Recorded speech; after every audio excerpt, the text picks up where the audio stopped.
High, কেমন আছেন সবাই? আশা করি সবাই ভালো আছেন।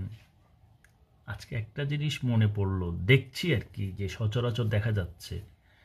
আপনারা খেয়াল করছেন কিনা জানি না, নিশ্চয়ই সোশ্যাল মিডিয়াতে বা মিডিয়াতে যারা খেয়াল করেছেন বা চোখ রাখেন, আনাগোনা আছে, অবশ্যই দেখতে পাচ্ছেন 5ই অগাস্ট 2024-এর পর থেকে আজ পর্যন্ত, জানুয়ারির 5 তারিখ পর্যন্ত সোশ্যাল মিডিয়াতে যতগুলো ধর্মীয় আলোচনা বলেন, যেটা বলেন আপনারা ধর্মীয় অনুষ্ঠান, কোনোটাতে আপনি একটা বক্তাকে দেখাতে পারবেন যে সে কোরআন হাদিসের উপরে তার পুরো বক্তব্যটা রেখেছে?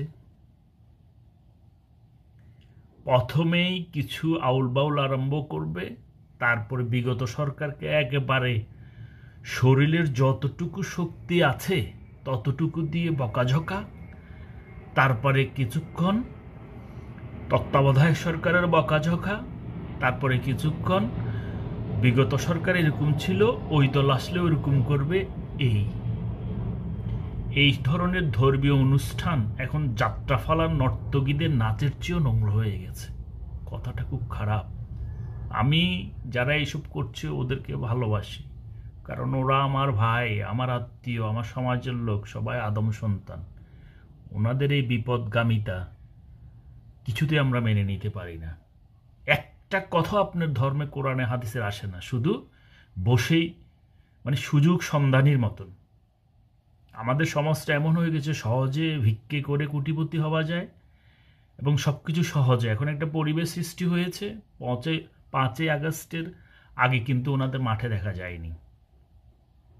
ওই ভিক্ষাবৃত্তির মতো ধর্মীয় অনুষ্ঠান করে বড় বড় কথা বলছে। আবার ইদানিং কিছু ইংরেজিও বলে। এখন একসময় তো ইংরেজি অস্পৃশ্য ছিল, এখন ইহুদি নাসারাদের মোবাইল, কাপড় চোপড়, গাড়ি বাড়ি, হেলিকপ্টার সবই জায়েজ হয়ে গেছে। ইংরেজি, বিজ্ঞান, অঙ্ক সব জায়েজ হয়ে গেছে। তাহলে তখন না জায়েজ জিনিস এখন কি ধর্ম পাল্টায় গেছে? এদেরকে কখনোই সমাজে প্রতিষ্ঠিত করতে দেবেন না। ধর্ম থাকবে ধর্মের মতো, রাজনীতি করো অন্যান্য দলের মতো রাজনীতি করো। ধর্মীয় অনুষ্ঠানে জনগণ, গরিব মানুষের টাকা বিভিন্ন উসিলায় বলে এই সেই সোয়াব তোয়াবের কথা বলে এনে ওগুলাতে এই আলোচনা হয় ঘুরায় গাড়ায়। হ্যাঁ, নায়িকার কেমন শরীর, ওর মহিলাদের কেমন শরীর, এই শরীর ওই শরীর,